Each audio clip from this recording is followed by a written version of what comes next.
Next tonight, Derbyshire's new police chief has told this programme that the COVID crisis could prompt a cycle of deprivation and crime. Rachel Swann's been promoted a year after leading the disaster response at Whaley Bridge. She says public appearances there prompted hurtful online abuse about her hairstyle. Well, our social affairs correspondent Jeremy Ball reports. Meet Derbyshire's first female Chief Constable.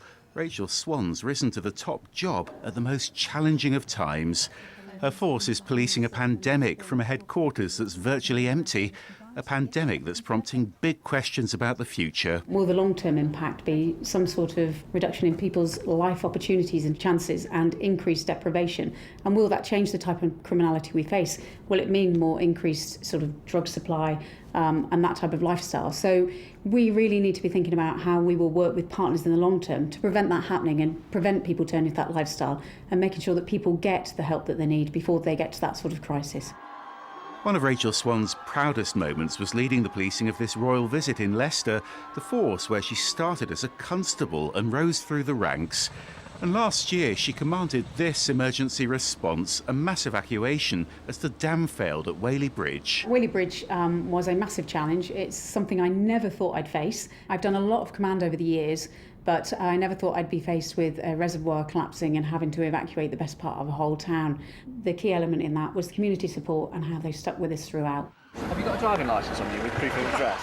You had a lot of personal abuse over your hairstyle, and that must have hurt. Well, it wasn't something I was prepared for. I am more now.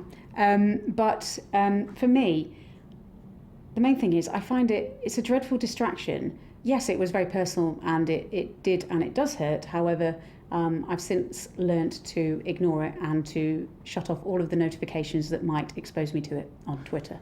No justice! No peace! And this summer, a string of anti-racism protests put the police on the defensive.